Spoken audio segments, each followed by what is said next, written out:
Assalamualaikum warahmatullahi wabarakatuh. Perkenalkan, nama saya Wilda Sawitri, NIM 19042198, jurusan Ilmu Administrasi Negara. Pada kesempatan kali ini, saya akan menjelaskan mengenai materi administrasi pembangunan tentang yang pertama yaitu kajian berbagai sasaran administrasi pembangunan. Yang kedua, menganalisis tentang aspek-aspek administrasi negara yang dijadikan sasaran pembangunan. Baiklah, yang pertama saya akan menjelaskan mengenai kajian tentang berbagai sasaran administrasi pembangunan. Adapun sasaran dari administrasi pembangunan berdasarkan ciri-ciri administrasi pembangunan, yaitu sebagai berikut. Yang pertama, lebih memberikan tekanan atau perhatian terhadap lingkungan masyarakat yang berbeda-beda, terutama lingkungan masyarakat di negara berkembang. Yang kedua, berperan aktif terhadap tujuan pembangunan, baik dalam perumusan kebijaksanaan maupun dalam pelaksanaannya yang efektif. Yang ketiga, berorientasi masa depan, terutama dalam usaha-usaha yang mendorong perubahan inovasi ke arah keadaan yang dianggap lebih baik untuk suatu masyarakat pada masa depan. Yang keempat, lebih berorientasi pada pelaksanaan tugas pembangunan. Yang kelima, mengaitkan diri dengan substansi perumusan kebijaksanaan dan pelaksanaan tujuan pembangunan. Yang keenam, administrator dalam aparatur pemerintah juga sebagai penggerak perubahan. Dan yang terakhir, lebih berpendekatan lingkungan yang berorientasi pada kegiatan dan bersifat pemecahan masalah. Selanjutnya, memahami sasaran administrasi pembangunan. Pelaksanaan pembangunan yang dilakukan oleh pemerintah dan masyarakat harus dipantau secara terus-menerus dan dievaluasi perkembangannya. Hal ini dilakukan untuk mengetahui seberapa jauh pembangunan yang telah dilaksanakan dan mengukur hasilnya dengan sasaran yang ingin dicapai. Adapun pemantauan yang diperlukan agar pelaksanaan pembangunan yang bergeser dari rencana dapat diketahui secara dini dan diambil langkah-langkah yang sesuai. Pergeseran itu dapat berupa yang pertama, sasaran yang tidak dicapai, yang kedua, sasaran yang terlampaui, dan yang terakhir, ada peralihan dari sasaran satu ke sasaran yang lain. Pelaksanaan pembangunan yang tidak sesuai rencana dapat disebabkan oleh yang pertama, hambatan yang tidak diketahui atau diperhitungkan pada waktu perencanaan. Yang kedua, perkembangan keadaan yang tidak dapat diantisipasi pada tahap perencanaan. Dan yang terakhir, realisasi dari perkiraan yang berbeda dari perencanaan. Sasaran pembangunan administrasi meliputi yang pertama, menjaga sistem informasi manajemen sumber daya manusia. Yang kedua, perencanaan tenaga kerja. Yang ketiga, rekrutmen. Yang keempat, orientasi penempatan pendidikan dan pelatihan. Yang kelima, manajemen sistem imbalan dan karir. Yang keenam, pemeliharaan hubungan atasan bawahan yang baik. Dan yang terakhir, pemensiunan. Selanjutnya, aspek-aspek administrasi negara yang menjadi sasaran administrasi pembangunan yaitu yang pertama, pengembangan kelembagaan, yang kedua, pengembangan sumber daya manusia, yang ketiga, peningkatan kapasitas kerja, yang keempat, penumbuhan citra positif, dan yang terakhir, budaya organisasi. Baiklah, saya akan menjelaskan yang pertama yaitu tentang pengembangan kelembagaan. Aspek kelembagaan merupakan salah satu sasaran pembangunan administrasi pada organisasi di lingkungan eksekutif pemerintahan negara. Titik tolak untuk mencapai sasaran pembangunan administrasi dapat dilihat dari aspek kelembagaan, yaitu pemahaman tentang prinsip-prinsip organisasi dan penerapannya. Selanjutnya yaitu manajemen sumber daya manusia. Manajemen sumber daya manusia memberikan pengakuan tentang pentingnya tenaga kerja organisasi sebagai sumber daya manusia utama yang memberikan kontribusi bagi pencapaian tujuan-tujuan organisasi serta memberikan kepastian bahwa pelaksanaan fungsi dan kegiatan organisasi dilaksanakan secara efektif dan adil bagi kepentingan individu, organisasi, dan masyarakat. Manajemen sumber daya manusia merupakan manajemen yang menitikberatkan perhatiannya pada faktor produksi manusia. Selanjutnya yaitu pengembangan kemampuan, yaitu kemampuan yang harus dimiliki oleh seseorang dalam menghadapi pekerjaannya itu sebagai berikut: keterampilan teknis, keterampilan manusia, keterampilan konseptual, keterampilan manajemen. Selanjutnya yaitu pengembangan citra positif. 4 komponen pembentukan citra yaitu sebagai berikut. Yang pertama persepsi, yang kedua kognisi, yang ketiga motivasi, dan yang keempat sikap. Selanjutnya itu budaya organisasi. Menjadikan budaya organisasi sebagai salah satu sasaran pembangunan administrasi berarti bahwa budaya organisasi harus kuat sehingga mampu menjalankan 5 fungsinya. Sebaliknya, budaya organisasi yang tidak kuat dapat diubah apabila perkembangan internal dan eksternalnya menuntutnya.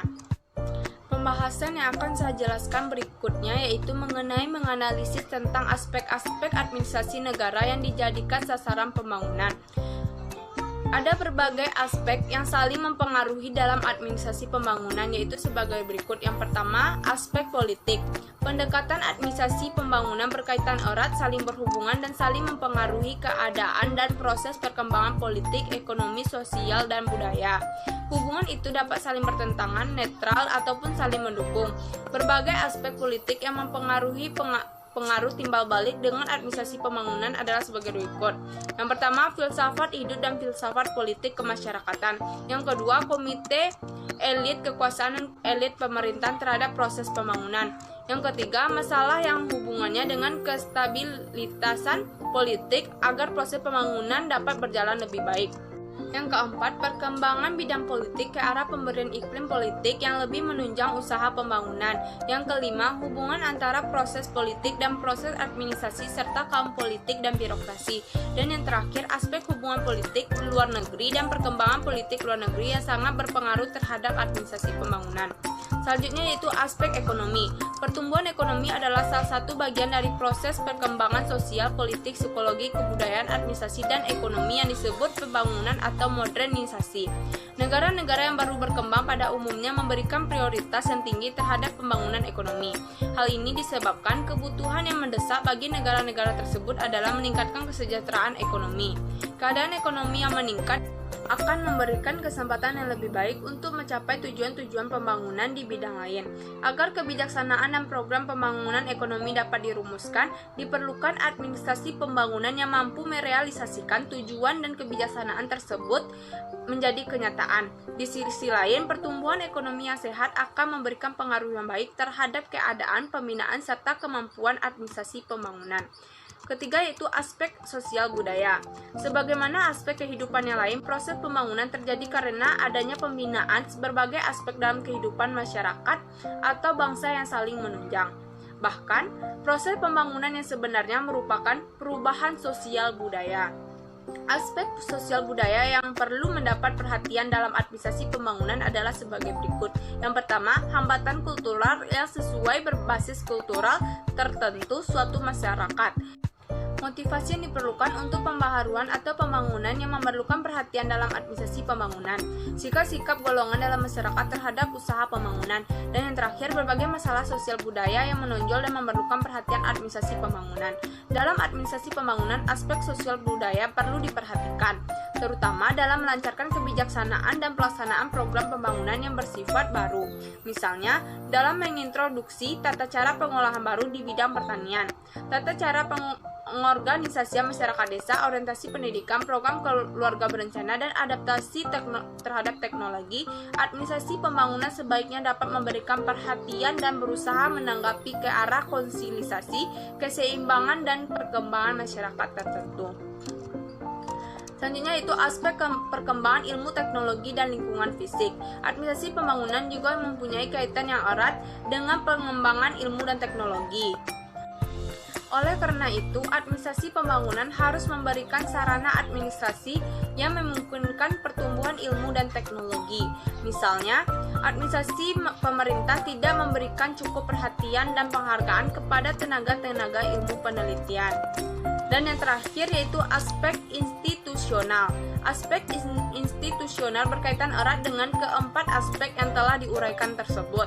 Hal ini dikarenakan pembinaan dan pengembangan aspek institusional yang perlu diperhatikan dalam administrasi pembangunan meliputi pembinaan institusi politik, institusi ekonomi, institusi sosial, pendidikan, dan lain-lain. Proses pembaharuan dan pembangunan juga merupakan proses pembinaan institusi dalam masyarakat yang baru dan penghapusan institusi dalam masyarakat yang lama. Dari sudut pandang administrasi negara, adapun aspek-aspek administrasi dalam proses pembangunan yaitu sebagai berikut. Yang pertama, rencana pembangunan nasional. Rencana adalah keputusan tentang segala sesuatu yang akan dikerjakan pada kemudian hari. Keputusan membangun dibuat oleh seluruh masyarakat melalui wakil-wakilnya berlandaskan hukum yang ada. Akan tetapi, tugas untuk merumuskan keputusan politik dalam suatu rencana pembangunan nasional merupakan tugas badan eksekutif dan bersifat administratif. Kedua yaitu perumusan program kerja. Perumusan program kerja merupakan perincian rencana. Dalam hubungannya dengan pembangunan nasional, program kerja berwujud dalam berbagai macam bentuk dan kegiatan. Dalam program kerja itu ditentukan prioritas kegiatan, sumber pembiayaan, lokasi proyek yang akan direalisasi, prosedur kerja, koordinasi, dan lain-lain. Ketiga yaitu pelaksanaan. Jika suatu rencana yang realistis, praktis, dan pragmatis telah disusun, dan jika program kerja yang telah dirumuskan, selanjutnya adalah pelaksanaannya. Yang terakhir yaitu penilaian hasil-hasil yang dicapai. Untuk membandingkan dan mengukur sesuai tidaknya hasil yang seharusnya dicapai dan dengan hasil yang nyata dicapai perlu diadakan penilaian. Tujuan penilaian itu adalah menemukan hal-hal berikut. Yang pertama, menentukan lebar jurang pemisah antara hasil yang nyata dicapai dengan hasil yang seharusnya dicapai. Yang kedua, jauh lebih penting daripada sekedar menemukan jurang itu adalah menemukan penyebab timbulnya jurang tersebut. Dan yang terakhir, cara-cara menghilangkan penyebab itu perlu cari dan diterapkan. Sekian materi dari saya tentang sasaran pada administrasi pembangunan. Terima kasih. Assalamualaikum warahmatullahi wabarakatuh.